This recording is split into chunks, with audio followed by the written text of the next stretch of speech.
The sanctuary director stood at the edge of the rainforest, staring at the transport crate one last time. Inside was the gorilla he'd raised since she was 3 months old. 12 years together. And now, in the next few hours, he'd have to make a choice that would destroy him, because sometimes loving someone means doing the one thing you can't bear to do. Before you watch, remember to like and subscribe so you don't miss another touching story like this one. And write in the comments where you're watching from and what time it is there. The crate door swung open with a metallic clang that echoed through the Gabon rainforest. For a moment, nothing happened. Then she emerged, 250 pounds of muscle and power, her dark coat gleaming in the dappled sunlight filtering through the canopy. She moved with careful, uncertain steps, testing this new ground, this unfamiliar world of earth and leaves and endless green. Kayla. Marcus Hartley felt his breath catch as he watched her take her first steps into the wild. She looked so different from the tiny, trembling infant he'd held 12 years ago. So much stronger. So much bigger. But when her eyes found him in the small crowd of staff members, when that intelligent gaze locked onto his face, everything about her transformed. Her posture softened. Her breathing changed, and she made the sound. That soft, questioning vocalization she'd made every single morning for 12 years when he arrived at the sanctuary. "You're here. I was waiting for you." Marcus's hands were shaking. They'd been shaking since dawn, since he'd woken up knowing what this day would bring. Sarah, his lead conservation officer, stood beside him. "You don't have to do this," she said quietly. "We can find another way. Give it more time." Marcus shook his head. "No, she's ready. I'm the one who isn't." He'd known this moment would come. He'd prepared for it, trained for it. He'd released 17 gorillas before Kola, watched them walk into freedom, watched them choose the wild over captivity. But this was different. This was Kola, the infant who'd gripped his thumb on a cargo plane from the Congo, her tiny fingers wrapped around his with desperate, terrified strength. The youngster who'd learned sign language just to tell him Marcus every morning. The adolescent who'd sit with him for hours, her massive head resting on his shoulder while he read reports.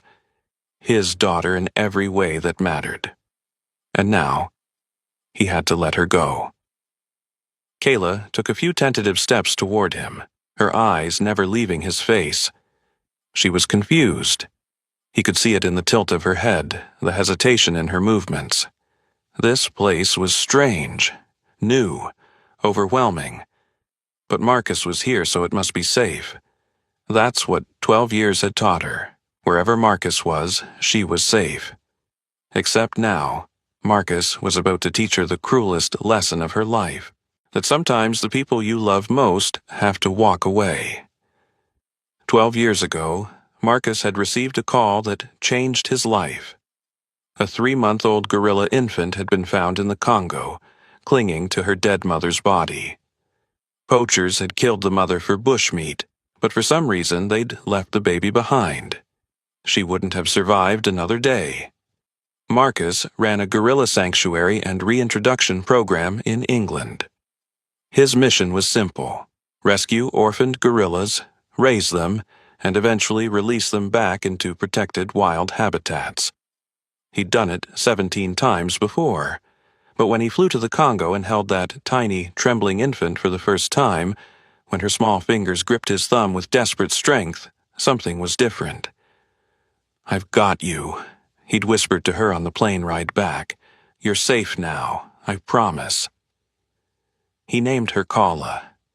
It meant beloved in Swahili, and beloved she was. For the first 2 years, Marcus bottle-fed Kayla every 3 hours. He slept in the room next to the nursery so he could hear if she cried in the night. He taught her to climb, to forage, to recognize which plants were food and which were poison. He sang to her. The same lullaby every single night, his voice soft and steady until her breathing slowed and her eyes closed. When Kayla learned basic sign language from the sanctuary staff, her first word was Marcus. Not food, not play. Marcus. Every morning, when he arrived at the sanctuary, Kayla would be waiting at the door of her enclosure, bouncing with excitement. The moment he stepped inside, she'd rush to him, and he'd scoop her up, back when she was small enough to scoop, and she'd wrap her arms around his neck. His staff used to joke that he had more photos of Kayla on his phone than of his own human children. It was true, because Kayla wasn't just a gorilla he was raising. She was his daughter. But Marcus had always known this. Day would come. Every gorilla at his sanctuary had the same destiny: freedom.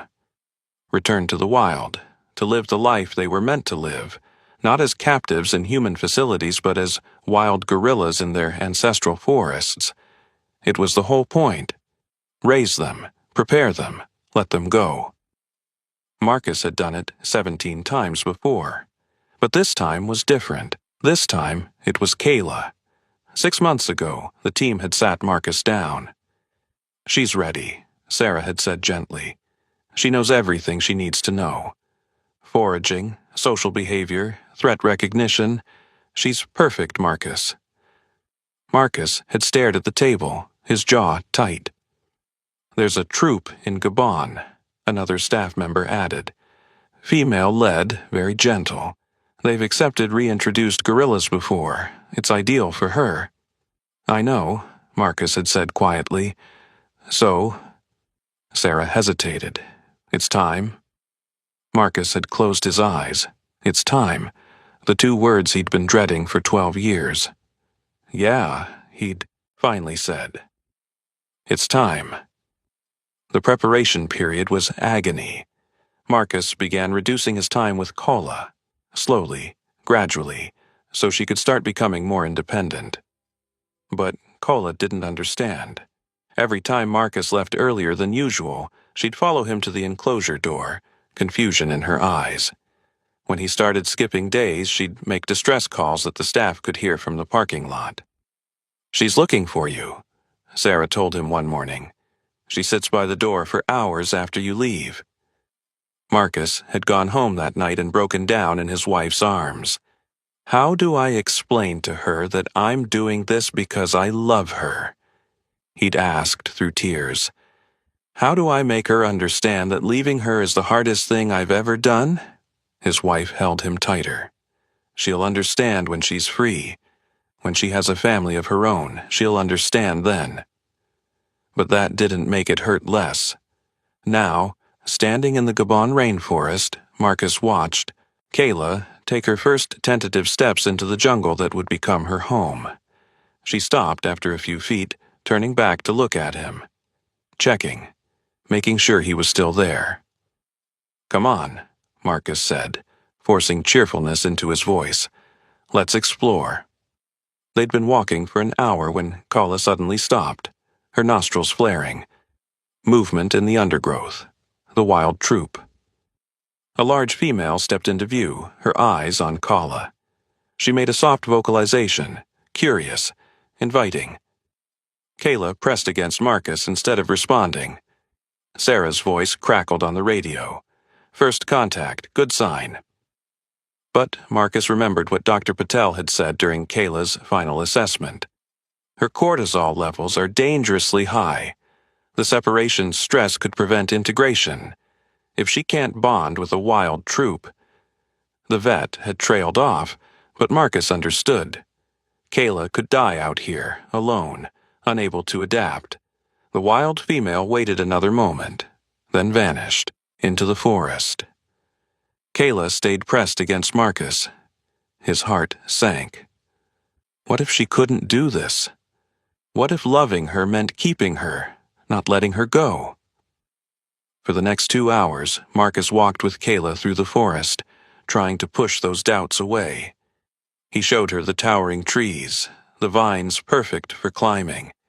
He pointed out the fruits she'd learned to recognize in the sanctuary, now growing wild and abundant. "See?" he said, picking a fig and handing it to her. Just like I taught you. You can find these everywhere here. Kayla took the fig but barely ate it. She was too busy staying close to Marcus, her eyes tracking his every movement. She knew something was wrong. Gorillas always knew.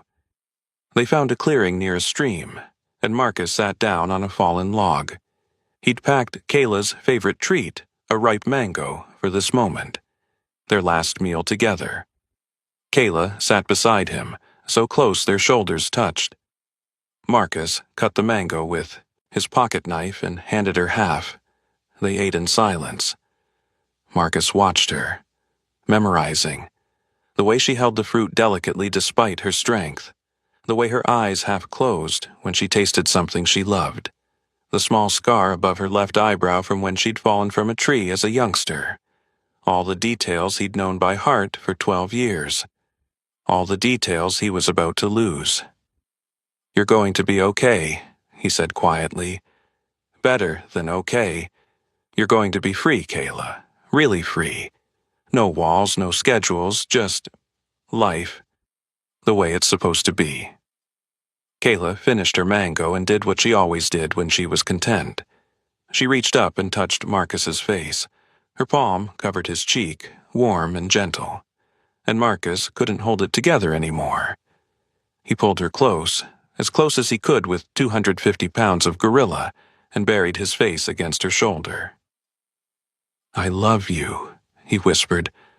"I love you so much. And that's why I have to do this." They stayed like that until the sun began to dip toward the horizon. Then Marcus heard it. Vocalizations in the distance, deep, resonant calls echoing through the forest. The wild troop, Kayla's future family. Sarah's voice crackled over the radio. "Marcus, they're close. If you're going to go, it needs to be now, before they see you." Marcus stood. Kayla stood too, watching him. "This is it, baby girl," Marcus said, his voice breaking. "This is where I leave you." Kayla tilted her head, confused. Marcus took a step backward. Kayla took a step forward. "No," Marcus said firmly, even though his heart was shattering. "You stay here. This is your home now." Kayla reached for him. Marcus stepped back again. "Go," he said, his voice cracking. "Go find them. They're your family now." Kayla made a sound Marcus had never heard before, a vocalization of distress, confusion, betrayal. "Why are you leaving me?" Marcus kept backing, away, tears streaming down his face. Kayla started to follow. "Please," Marcus begged, though he didn't know if he was begging her or himself. "Please, Kayla, let me go." Another call from the wild troop. Closer now. Kayla stopped. Her head turned toward the sound, then back to Marcus. Jungle. Marcus, jungle, Marcus. Marcus saw the moment the choice crystallized in her eyes. "It's okay," he said softly. "You can go. I want you to go." Kayla took one step toward the jungle, stopped, turned back to face Marcus one last time. And she made a sound that destroyed him. The soft, gentle vocalization she used to make as a baby when Marcus tucked her in at night. When she felt safe and loved and protected. She was saying goodbye. Then she turned and walked into the jungle. Marcus watched until her dark form disappeared into the green shadows. Then his legs gave out. He collapsed onto the forest floor, his whole body shaking with sobs. Sarah found him there, still staring at the spot where Kayla had vanished. "She chose freedom," Sarah said gently. "That's what you wanted." "I know," Marcus whispered. 6 months later, Sarah showed Marcus footage from the remote cameras. Kayla, with a baby. A tiny infant clinging to her chest. Marcus stared at the screen, unable to speak. His baby girl had a baby of her own. "Do you want to visit?" Sarah asked carefully. Marcus agreed to one remote observation. They set up a blind 100 meters from the troops' feeding ground, and there she was, playing with her infant in a sun-dappled clearing. Healthy, strong, complete. Then the wind shifted. Kala's head snapped up. She'd caught his scent. She stood, scanning the forest. She couldn't see him, but she knew. She made a soft vocalization, not distress, not a call, hello, and goodbye.